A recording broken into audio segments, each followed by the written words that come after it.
So I just want to share an idea with you guys, which might be helpful if you've gone through something difficult, traumatic, and you're in the process of sort of trying to get past it, trying to get over it. One kind of idea that is useful, that I've found useful when I've gone through different things, is to keep in mind that you get to decide how you feel, and you get to decide what you think, what you believe, and what you do. So essentially thinking about the fact that your agency, your life is, and the choices you make is still in your own power, despite whatever it is that you've experienced. And thinking this way is very empowering because it means that you're not you're not a victim, and you're not like a hostage to whatever happened, or whoever did something sort of bad to you. You're not a hostage to how they might want you to feel or how that situation might make you feel, but you have the ability and the power right now in this current moment to make a decision and to decide to feel different, to choose how you think.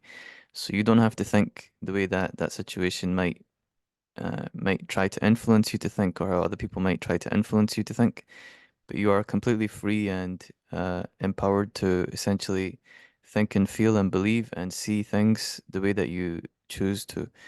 So you can choose to see things and believe things and feel in the best way that you want to, and to feel good, feel positive, and to focus on, love and other things like that. You can make those decisions. Yeah, that's the first thing, is to be empowered, or to recognize that you're already empowered and you have the ability to make decisions and to choose what it is that you feel right now. That's the first thing. The second thing is, um, and I found this to be extremely helpful also, is that you also get to choose how much emphasis and importance you put on the thing that has happened. In other words, you can decide that you're not going to allow whatever it is that's happened, this event or this thing that someone has done. You can decide that you're not going to allow that to define the rest of your life, or you're not going to even make that a sort of anchor point or a sort of reference point.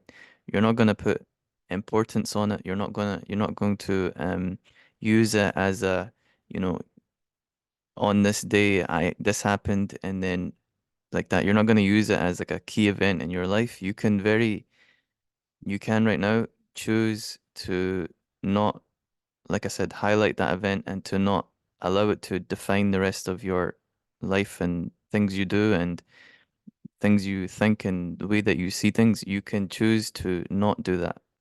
It makes sense. You're not like, just because something happened, um you're not now automatically obligated to now make that thing the defining point or a defining point of your life, but you can instead focus on other things which you yourself feel good about and which bring you joy in some kind of way. Because oftentimes we're sort of instinctively we highlight the different negative things that have happened to us, the negative, trauma points or something like that, if you want to call them, the tragic events in our lives. We highlight those and we use those as the milestones of our life, but we don't have to do that. You understand? You don't have to do that. You can instead choose whatever you like as your reference, as your comparison, as your highlight point. You can decide yourself what it is that you want to focus on, highlight, and place importance on. And doing this will also again change how you feel and make you feel better. And again, will give you that sense of being in control of your life, and will allow you to live your life the way that you want to live it. Does that make sense? As opposed to feeling like you've been hurt in some way, which now makes you disempowered and now makes you in a situation where you can't, you've lost some of your ability to choose things. You don't have to do that. Does that make sense? So, and then the other thing as well is just, I would say, just take your time. That's a big thing. Just take your time, and you don't have to sort of solve all of your problems in one day. It's probably better if you solve them, over some time, and you just take your time with it. But the best thing you can do, I'd say number one is you can just start with your mind. You can start with how you see things, what you choose to think about, the types of content you choose to intake, the types of people you choose to be around, and that you can do it slowly, and you can eventually develop yourself into excuse me, feeling good at least most of the time, which is great, as opposed to feeling bad most of the time. You can feel good at least most of the time, and then maybe you can get that's where I'm at right now, and then maybe you can go even beyond where I'm at, and you can feel good all of the time, and then you can make a video and you can tell us how you did it. But anyway, you can and you will overcome whatever it is that you have been through.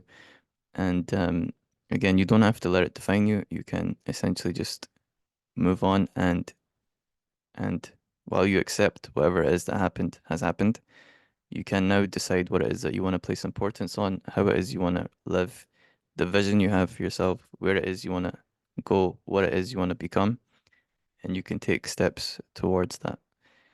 Okay.